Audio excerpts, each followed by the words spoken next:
సాధారణ మహిళ ఏం చేస్తుంది అంటే చాలానే చేస్తుంది. మహిళ సంకల్పం ముందు ఏదైనా తల ఉంచాల్సిందే. ఇక్కడ అదే జరిగింది. ఇది చేస్తాం అది చేస్తామని హామీలతో ఊదరగొట్టే నేతలు దేవాలయాలు శిథిలావస్థకు చేరుకున్నా పట్టించుకోవడం లేదు. నల్గొండ జిల్లాలో జరిగిన ఈ ఘటన స్థానిక మహిళలను కలిచివేసింది.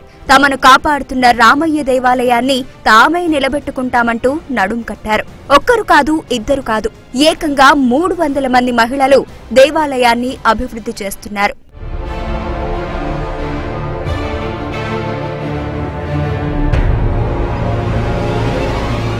ఇదిగో మనం చూస్తున్న దేవాలయం నల్గొండ జిల్లా కోదాడ మండలం తమ్మరబండపాలెంలోని సీతారామచంద్ర స్వామి ఆలయం. ఏళ్ల క్రితం నిర్మించిన ఈ దేవాలయం శిథిలావస్థకు చేరుకుంది. దీనిపై అధికారులకు ఎన్నిసార్లు మొరపెట్టుకున్నా పట్టించుకున్న పాపాన పోలేదు. రోజురోజుకు దేవాలయం శిథిలావస్థకు చేరుతూ ఉండడంతో ఏకమైన స్థానిక మహిళలు ఆలయాన్ని మళ్లీ నిర్మించేందుకు నిర్ణయించుకున్నారు. ఆలయానికి పూర్వ వైభవం తెచ్చేందుకు సమాయత్తమయ్యారు. తమ్మర గ్రామం రెండవ భద్రాద్రిగా పేరు పొందిన తమ్మర రామాలయం పునర్నిర్మాణం కోసం శిథిలావస్థలో ఉంది కాబట్టి దాని పునర్నిర్మాణం కోసం మా తమ్మర ఆడపడుచులు అందరం కలిసి గుడి పునర్నిర్మాణం కోసం 8 లక్షలు ఖర్చు పెట్టి మేము దీన్ని పునర్నిర్మిస్తున్నాం. గ్రామానికి చెందిన కమతం వెంకటేశ్వరితో పాటు 300 మంది మహిళలు కలిసి ఆలయ నిర్మాణానికి 8 లక్షల రూపాయల విరాళాలు సేకరించారు. వెంటనే పనులు ప్రారంభించిన మహిళలు ఆలయ పైకప్పు తొలగించి స్లాబ్ వేయించారు. ముఖద్వారం, ప్రహారీ గోడ నిర్మాణ పనులు జరుగుతున్నాయి.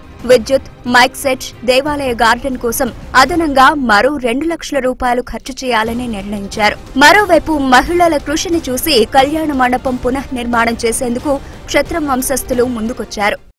అందరికి గ్రామస్తులందరికీ కూడా ఇక్కడ ఎన్విరాన్మెంట్ అయినప్పటికీ కూడా ఇక్కడ అధికారులు స్పందించకపోవడం, వాళ్ళు ఇక్కడ దేవాలయం ఉందని వాళ్ళకి తెలుసో తెలీదో ఆ ఎన్విరాన్మెంట్ ఆక్షన్స్ అప్పుడు తప్ప మళ్ళీ దేవాలయానికి వచ్చే అధికారులు లేరు. ఇక్కడికి వాళ్ళ దృష్టికి ఏదైనా విషయాలు తీసుకుపోయినా కానీ స్పందించేది లేదు. అంటే ఇక్కడ ఇన్కమ్ లేదు, వచ్చే అధికారులు లేరు.